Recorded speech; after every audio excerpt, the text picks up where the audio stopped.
This is Warhawk Beyond 2040, and welcome to another edition of the Jazz Albums Review Series.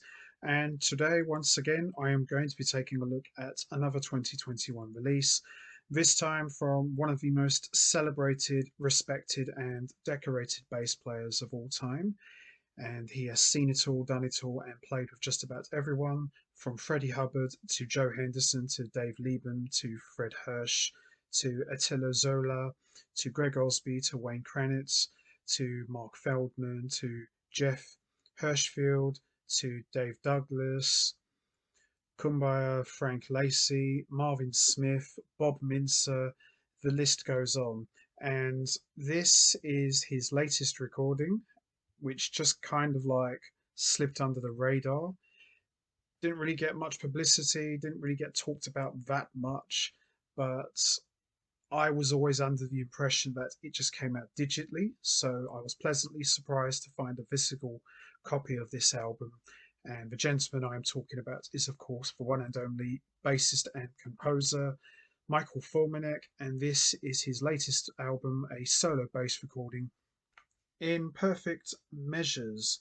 So Michael Formanek, he's been a band leader, he's been a sideman, he's done it all, but he has not really released a solo bass album. He's done odd tracks on his recordings, but he's never done a whole album quite like this.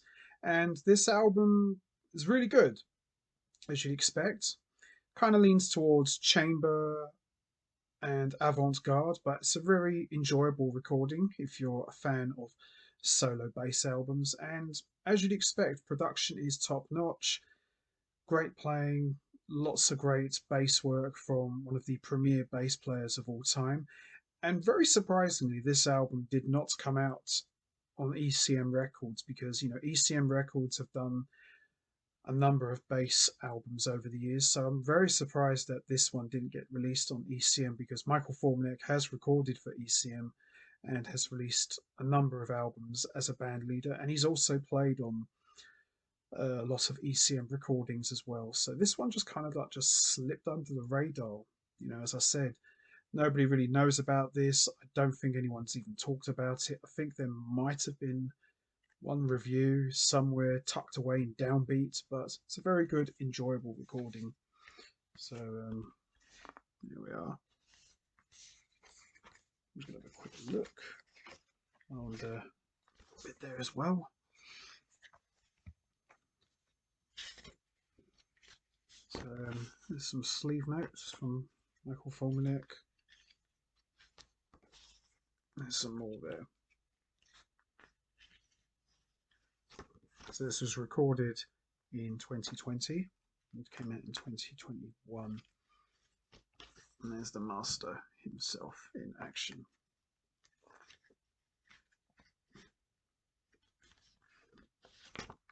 And there's some of these other recordings I want to check out. So, as I said, this album just kind of came out under the radar. Nobody really talks about it. But as I said, if you're a fan of solo bass recordings from guys like Miroslav Vitchus, Dave Holland, John Patitucci, Brian Bromberg, this is definitely one for you. Highly recommended. And as I said, this easily could have fallen into the ECM umbrella because it's got a lot of that chamber sound that Manfred Eicher is known for when he's producing ECM albums. And it's a very good, enjoyable recording, I would say.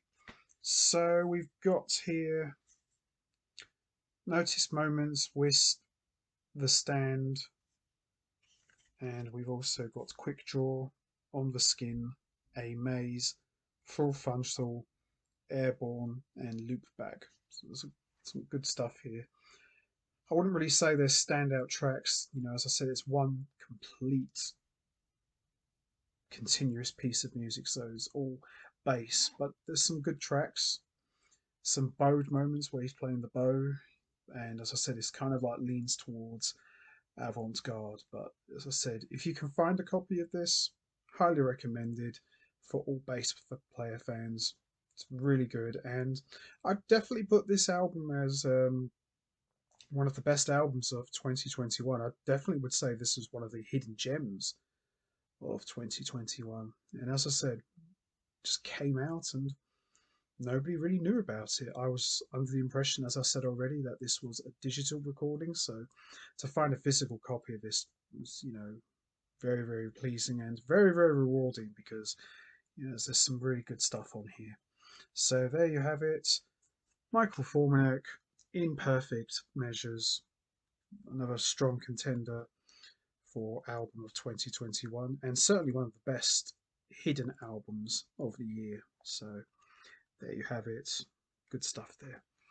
So that's going to be it from me. I am going to wrap this up now. What's your thoughts on Michael Formanek's solo bass recording, Imperfect Measures? Did you enjoy it? And also, where would you rank it with the solo bass albums? Any favourite tracks that you have, or do you just enjoy listening to the entire album? You know what to do. Hit the like button, hit the subscribe button, leave your thoughts and comments down below, and I will see all of you next time for another edition of the Jazz Albums Review Series. So until next time, take care, everybody, and stay safe. And as always, thanks for listening.